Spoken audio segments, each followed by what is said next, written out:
ఆశీర్వదిస్తాడు. ಅದೇ ಬೈಬಲ್ ವಾಕ್ಯ ಹೇಳ್ತದೆ, అదే దేవుని వాక్యం ನನ್ನನ್ನು చెప్తుంది. ನಂಬುವವನು నన్నని నమ్మేవాడు ನಾನು ನಡೆಸಿದ ಕ್ರಿಯೆಗಳನ್ನು ತಾನು ನಡೆಸುತ್ತಾನೆ నేను నడిపించే క్రియలని అతడు నడిపిస్తాడు అని. ಮತ್ತು ಅವುಗಳಿಗಿಂತಲೂ ಮಹತ್ ಕ್ರಿಯೆಗಳನ್ನ ನಡೆಸುತ್ತಾರೆ. దానికి ఇంకా మహత్కార్యాల క్రియలని నడిపిస్తాడు అని. ನಂಬಿಕೆ ಇದೆಯಾ? నమ్మకం ఉందా? ನಂಬಿಕೆ ಇಲ್ಲಂದ್ರೆ ಇವತ್ತು ದೇವರ ಹತ್ರ ಉಪವಾಸ ಮಾಡಿ నమ్మకం లేకుండా ఉంటే దేవుని ముందు ದೇವರೇ, ఉపవాసం ನಾವು చేసి ನಿನ್ನ ನಂಬುವಂತೆ ప్రార్థించండి. ಸಹಾಯ ಮಾಡು. నేను నమ్మేలాగా ನಿನ್ನ నువ్వు ಮೇಲೆ సహాయం ನಂಬಿಕೆ చేయండి. ಇಡುತ್ತೇನೆ.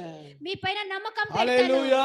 హల్లెలూయా. ನಂಬುವವರ ಮೂಲಕವಾಗಿ ಮಾರ್ಕನ ಸುವಾರ್ತೆ 16:17 ವಾಕ್ಯ ಹೇಳ್ತದೆ, ನಂಬುವವರ ಮೂಲಕವಾಗಿ ಸೂಚಕ ಕಾರ್ಯಗಳು ನಡೆಯುತ್ತವೆ. నమ్మేవాళ్ళ మూలకంగా సూచక కార్యాలు ನೀ చేస్తారు. ನಂಬದೆ ಪಕ್ಷದಲ್ಲಿ ನಿನ್ನ ಮೂಲಕವಾಗಿ ಅದ್ಭುತ ಕಾರ್ಯಗಳು నమ్మకం ನಡೆಯುತ್ತವೆ. లేకుండా ఉంటే ನಂಬುದರೆ ಅದ್ಭುತ ಕಾರ್ಯಗಳು ನಡೆಯುತ್ತವೆ. నమ్మితే అద్భుత కార్యాలు చేస్తారు. ಹಲ್ಲೆಲೂಯಾ. హల్లెలూయా. ಯೋಹಾನ ಸುವಾರ್ತೆಯನ್ನ 11:40 ಓದುವುದಾದ್ರೆ, యోహాను సువార్త 11:40 ఇంకా ఓదేదే అయితే